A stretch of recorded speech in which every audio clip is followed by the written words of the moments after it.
नमस्कार दोस्तों।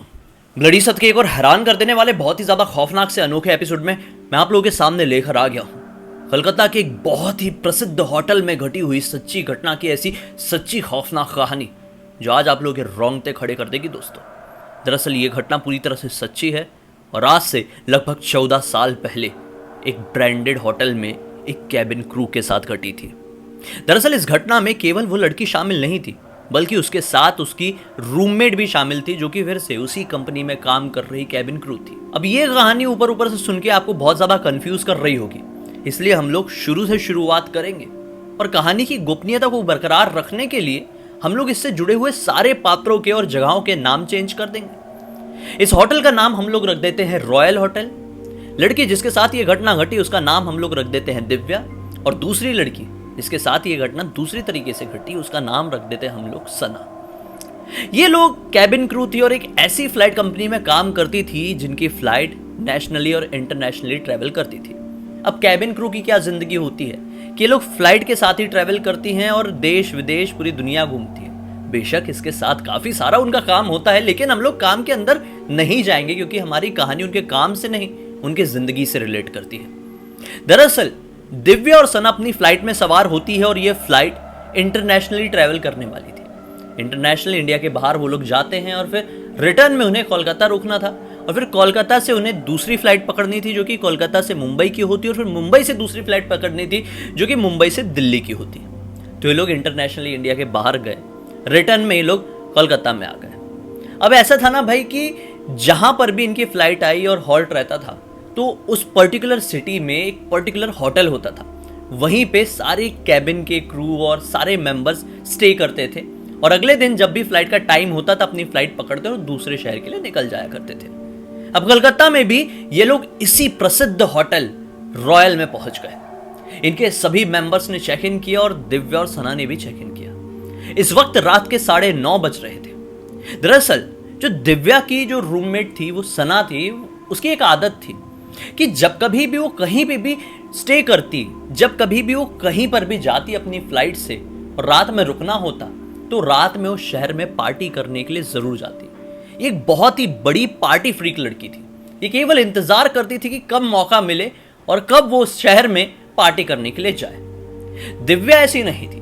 दिव्या आराम करती थी, दिन भर काम करती थी और उसका यह मानना था कि बिना मतलब के घूमने का कोई सेंस नहीं बनता।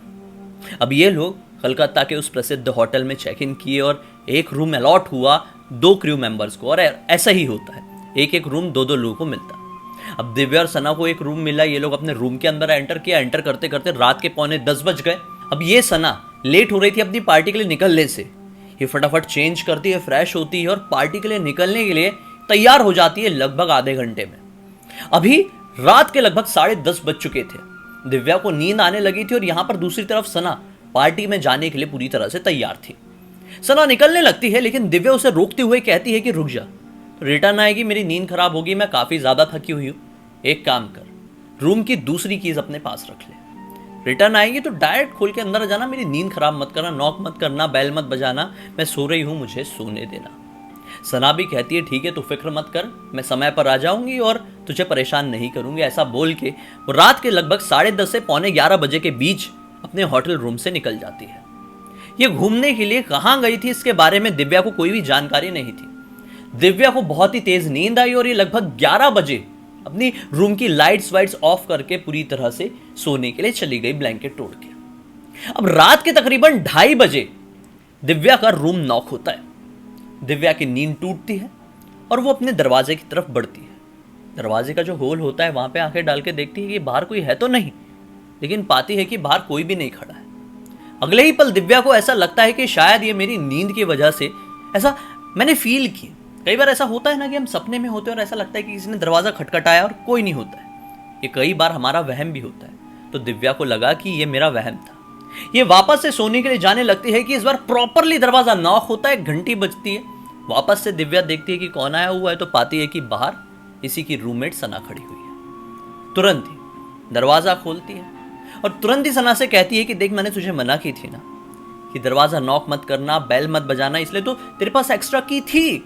अब मेरी नींद खराब हो गई है, मैं काफी ज्यादा थकी हुई थी, तू समझती क्यों नहीं है किसी चीज को? चल अब आ गई है तो ठीक है। लेकिन सामने खड़ी हुई सना उसे एक शब्द का भी जवाब नहीं देती है, अपना पर्स साइड में रखती है और सीधे वॉशरूम की तरफ निकल जाती है। दूसरी तरफ यहाँ अपनी दिव्या काफ़ी ज़्यादा नींद में थी, इसलिए वो डायरेक्टली अपने बेड की तरफ जाती है और वापस से ब्लैंकेट ओढ़ के सोने लगती है। शायद सना अंदर वॉशरूम में जाके शावर ले रही थी। अब कुछ ही देर बाद यहाँ पर दिव्या की पूरी तरह से नींद लग चुकी थी। वो ये पाती है कि ऐसे आवाज़ होती है ना जब हम सो रहे होते हैं कि किसी ने वॉशरूम का दरवाज़ा खोला और कोई चल के आया। इसे सब कुछ समझ में आ रहा था, हल्की हल्की नींद थी, नींद टूट रही थी, तो ऐसा वाला होता है ना कि समझ में आ रहा होता है। वैसे ही दिव्या के साथ था। दिव्या अभी भी सो रही थी और उसे ये फील हुआ कि सना वहाँ से निकली है और सीधे दिव्या के बेड में उसके पैरों के पास आकर बैठ गई है। दिव्या अभी भी आंख बंद किए हुई थी। अचानक से दिव्या को फील होता है कि सना, जो कि मेरी तरफ पीठ करके मेरे पैरों के पास बैठी हुई है, वो इस तरह से हिलना शुरू करती है। उसके बाल पूरी तरह से सामने हैं और कुछ विस्पर कर रही है, कुछ शायद बड़बड़ा रही है। ये चीज़ दिव्या को काफ़ी ज़्यादा हैरान कर देती है। तो इतनी रात में लौट के आई है, नहाई है और फिर बाल खोल के ये पता नहीं क्या बड़बड़ा रही है। ये चीज़ दिव्या को और भी ज़्यादा डिस्टर्ब करती है और दिव्या अपनी हल्की सी आंखें खोलती है और बोलती, क्या है, तू डिस्टर्ब क्यों कर रही है, जाके अपने बेड में बैठना। वहां से वो सना कोई भी जवाब नहीं देती है। दिव्या वापस से अपना ब्लैंकेट उठाती है और पूरे सर तक डाल के गहरी नींद में सोने के लिए चली जाती है। अगले ही पल शायद 10 या 15 मिनट बीते होंगे, दिव्या को अपने ही रूम में से टीवी की आवाज सुनाई देती है और उसकी नींद फिर से टूटती है। हल्की सी धुंधली धुंधली आंखें खोलकर देखती है तो दिव्या पाती है कि रूम में टीवी चालू है और शायद कोई बंगाली मूवी चल रही है। ये चीज दिव्या को और सोचने पर मजबूर कर देती है कि मेरी रूममेट सना, जो कि बंगाली लैंग्वेज को इतना सा भी नहीं जानती है, वो बैठ के बंगाली मूवी क्यों देख रही है। अचानक से दिव्या गुस्से में उठती है, अपना ब्लैंकेट साइड में करती है और बोलती, तू चाहती क्या है, मेरी नींद पूरी तरह से खराब करना चाहती है क्या? मैंने तुझे मना की थी कि दरवाजा मत नॉक करना, घंटी मत बजाना, तूने दोनों काम की। उसके बाद बाथरूम में जा रही है, नहा रही है, मेरे बिस्तर में बैठ रही है, हिल रही है, अभी इतनी तेज साउंड में टीवी देख रही है, वो भी बंगाली मूवी, जो लैंग्वेज तुझे समझते नहीं है। तो चाहती क्या है?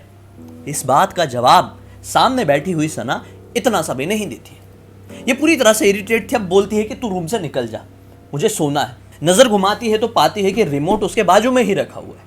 रिमोट उठाती और टीवी बंद और वापस से सोने के लिए चली जाती है, ब्लैंकेट तोड़ के। ये लगभग घटना रही होगी 3 से सवा 3 बजे के आसपास। अब वापस से दिव्या की नींद टूटती है और ये पाती है कि मेरे रूम का दरवाजा खुला।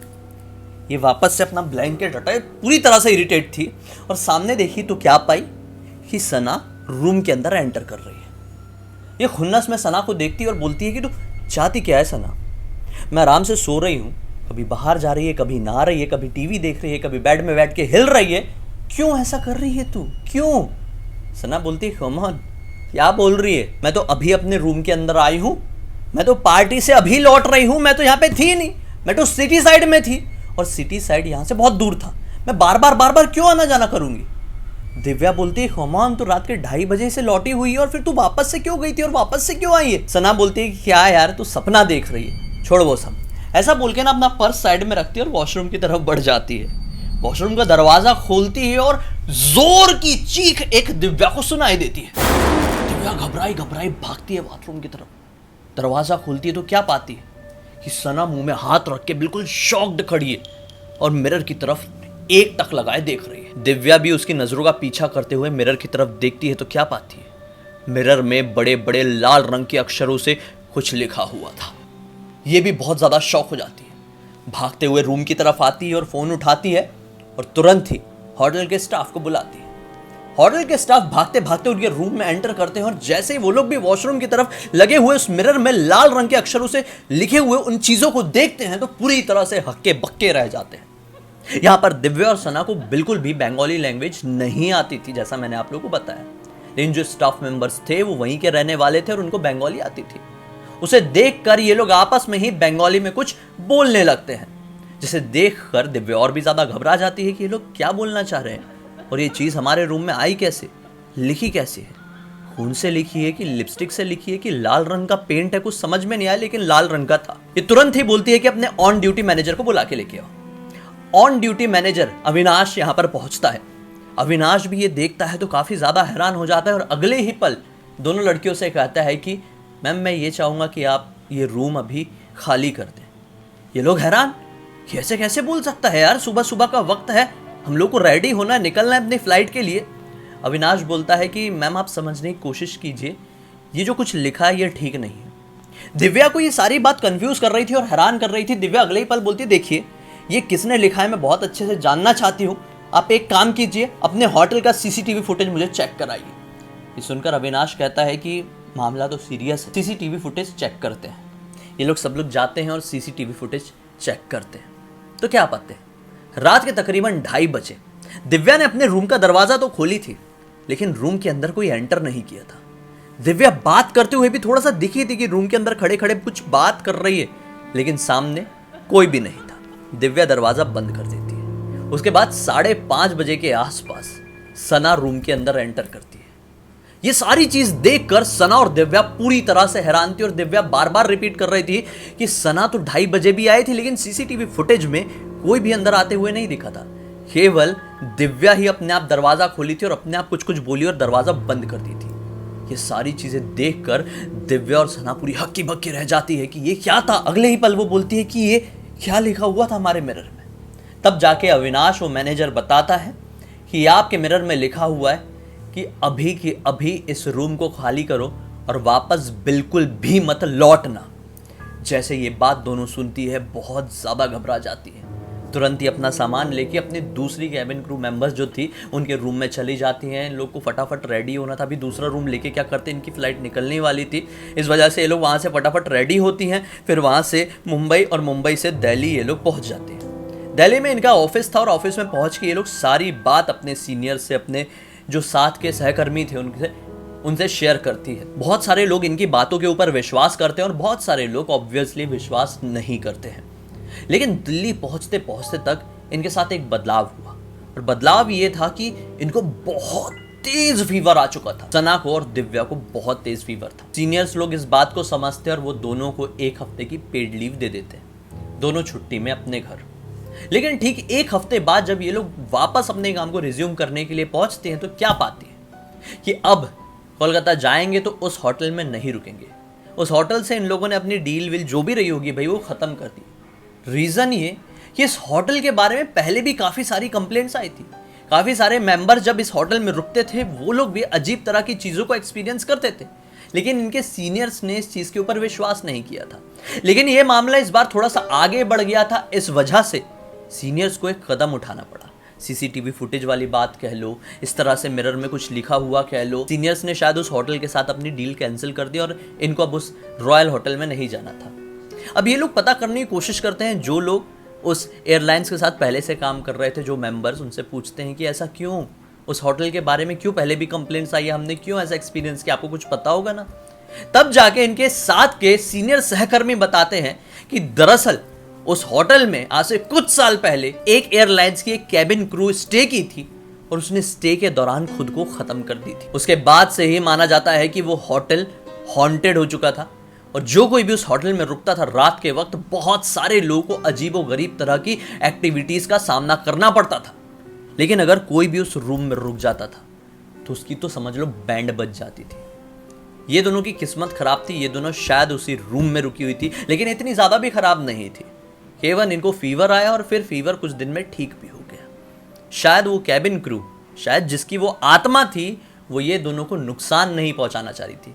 केवल वो ये चाह रही थी कि मेरे होने का एहसास इन लोगों को हो जाए और ये लोग मेरे स्पेस को, मेरी जगह को खाली करके यहाँ से निकल जाए। क्योंकि ऐसी शक्तियों की खुद की स्पेस होती है, खुद की जगह होती है और ये बिल्कुल भी पसंद नहीं करते हैं कि इनकी स्पेस के अंदर और इनकी जगह के अंदर कोई भी बिना मतलब के, बिना परमिशन के एंटर करे। ऐसी थी ये खौफनाक कहानी, कितना ज़्यादा डरा देती है। और ये कहानी सुना, ये कहानी पढ़ा तो मुझे भी मेरे एक होटल वाले एक्सपीरियंस की याद आ गई, जिसको शायद मैंने कभी किसी वीडियो में शेयर किया हूँ। नहीं किया होगा तो ज़रूर करूँगा। क्या जानना चाहते हैं कमेंट सेक्शन में ज़रूर बताइए।